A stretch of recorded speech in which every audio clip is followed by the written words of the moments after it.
வணக்கம். இன்றைய தலைப்புச் செய்திகள். சென்னையில் தொடர் போராட்டத்தில் ஈடுபட்டுள்ள தூய்மை பணியாளர்களை அப்புறப்படுத்த தமிழக அரசுக்கு உயர்நீதிமன்றம் உத்தரவு. அனுமதி பெற்று வேறு இடத்தில் போராட்டம் நடத்த அறிவுறுத்தல். நாக்பூரில் சாலை விபத்தில் சிக்கி உயிரிழந்த மனைவியின் உடலை மோட்டார் சைக்கிள் பின் இருக்கையில் கட்டி வைத்து சொந்த ஊருக்கு எடுத்துச் சென்ற கணவர். போலீசார் எடுத்ததாக கூறப்படும் வீடியோ பதிவு சமூக ஊடகங்களில் வைரல். திருப்பதியிலிருந்து அலிபிரி வழியாக திருமலைக்கு செல்வதற்கு பாஸ்டேக் கட்டாயம்.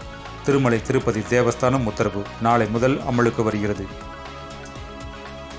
பதிவு செய்யப்பட்டு அங்கீகரிக்கப்படாத மேலும் 476 கட்சிகளை பட்டியலிலிருந்து நீக்க நடவடிக்கை. தேர்தல் ஆணையம் தகவல். இந்திய குடியுரிமைக்கான ஆதாரமாக ஆதாரை ஏற்றுக்கொள்ள முடியாது. தேர்தல் ஆணையத்தின் வாதத்தை உச்சநீதிமன்றம் ஏற்றது. சொத்து வரி முறைகேட்டில் கைதான மதுரை மேயரின் கணவர் பொன் வசந்துக்கு நெஞ்சுவலி, மருத்துவமனையில் அனுமதி. அதிமுக முன்னாள் எம்பி மைத்ரேயன் முதலமைச்சர் மு.க.ஸ்டாலின் முன்னிலையில் திமுகவில் இணைந்தார். அதிமுகவின் போக்கு சரியில்லை என குற்றச்சாட்டு. திருச்செந்தூர் கோயிலில் 100க்கும் மேற்பட்ட ஜப்பான் பக்தர்கள் சுவாமி தரிசனம். நெற்றியில் பட்டை, கழுத்தில் ருத்ராட்ச கோட்டையுடன் கோவிலுக்குள் சென்று சிறப்பு வழிபாடு செய்தனர். போக்சோ சட்டத்தினை தவறாக பயன்படுத்தி பொய் புகார் அளிப்பவர்கள் மீது நடவடிக்கை எடுக்கப்படும். காவல்துறை எச்சரிக்கை. கூலி திரைப்படத்தை பார்க்கின்ற வாய்ப்பு எனக்கு கிடைத்தது. அனைத்து தரப்பினரையும் ஈர்க்கின்ற மாஸ் என்டர்டெயின்மெண்டாக கூலி திரைப்படம் மிக சிறப்பாக வந்திருக்கின்றது என்று உதயநிதி ஸ்டாலின் தெரிவித்துள்ளார். ஆளுநரின் தேநீர் விருந்தில் விசிக பங்கேற்காது. திருமாவளவன் அறிவிப்பு.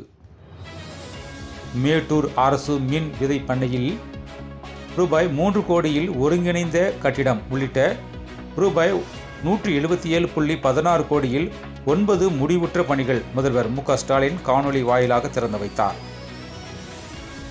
தற்பொழுது டீசர் மட்டும்தான் வெளியாகியுள்ளது. மேலும் மெயின் பிக்சர் விரைவில் வெளியாகும். வாக்கு திருட்டு விவகாரத்தில் ராகுல் காந்தி விமர்சனம்.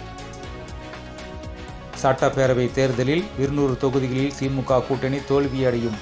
பாஜக மாநில தலைவர் நயனார் நாகேந்திரன் பேட்டி. விருதாச்சலம் அருகே தண்டவாளத்தை கடக்க முயன்ற மாடு மீது மோதியதில் வந்தே பாரத் ரயில் முன் பகுதி சேதமடைந்தது.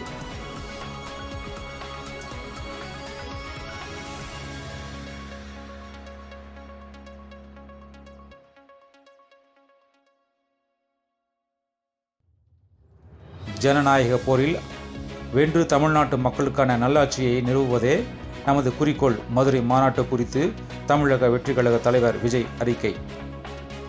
மேலும் விரிவான செய்திகளை அரசியல் ராஜ்யம் மின் இதழை படியுங்கள். நன்றி, வணக்கம்.